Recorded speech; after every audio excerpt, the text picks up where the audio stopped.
আসসালামু আলাইকুম। সকালবেলা আবহাওয়াটা আসলেই সুন্দর মাশাল্লাহ। তো সবাই তো জানেন ইসলাম কখনো কারো ধর্ম নিয়ে কথা বলার শিক্ষা কখনো আমাদেরকে দেয়নি। আর ইসলাম কখনো এটা সমর্থও করে না যে কারো ধর্ম নিয়ে কথা বলা।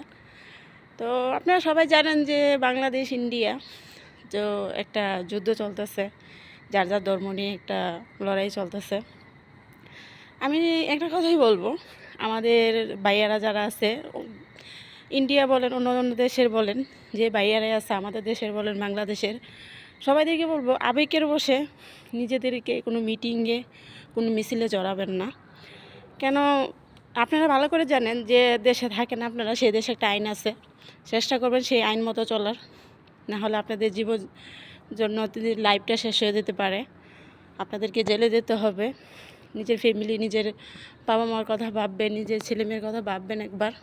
এত টাকা খরচ করে বিদেশ বাড়িতে আসছেন, তো নিজের লাইফটাকে অবশ্যই আপনারা কেউ ঝুঁকিতে ফেলাবেন না। সবাইকে বলি, আমার বাংলাদেশের বা আমার ইন্ডিয়ান, পাকিস্তান সব দেশের বাইরেদেরকে বলি, নিজের ফেসবুক পেজ আছে, ইউটিউব পেজ আছে, ওখান থেকে আপনারা প্রতিবাদ করতে পারেন, কথা বলতে পারেন, সমস্যা নেই। কিন্তু নিজেদেরকে ওই দেশের আইন মতো চলার চেষ্টা করবেন, ওই দেশের আইন আপনারা ভাঙবেন না। আপনারা সবাই জানেন আমাদের দেশে যদি অন্য রাষ্ট্রের লোকেরা যদি আইন ভঙ্গ করে, আইন ভেঙে দেয়, তো অবশ্যই আমাদের পুলিশ বাহিনীরা বসে থাকবে না, তাই না? অবশ্যই তারা ব্যবস্থা নেবে। তো সবার দেশের আইন সবাই মাইনা চলার চেষ্টা করবেন। তো কেউ আইন ভঙ্গ না করে নিজের ফেসবুক পেজ, ইউটিউব পেজ থেকে কথা বলবেন নিজের দেশের জন্য, কিন্তু নিজেদের জীবনের ঝুঁকি নেবেন না, নিজের ফ্যামিলির কথা ভাববেন। আশা করি বুঝতে পারছেন।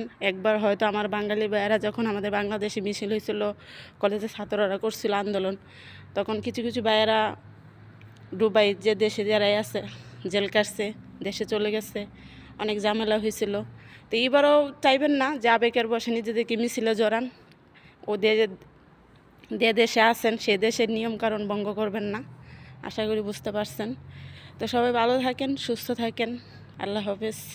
আসসালামু আলাইকুম।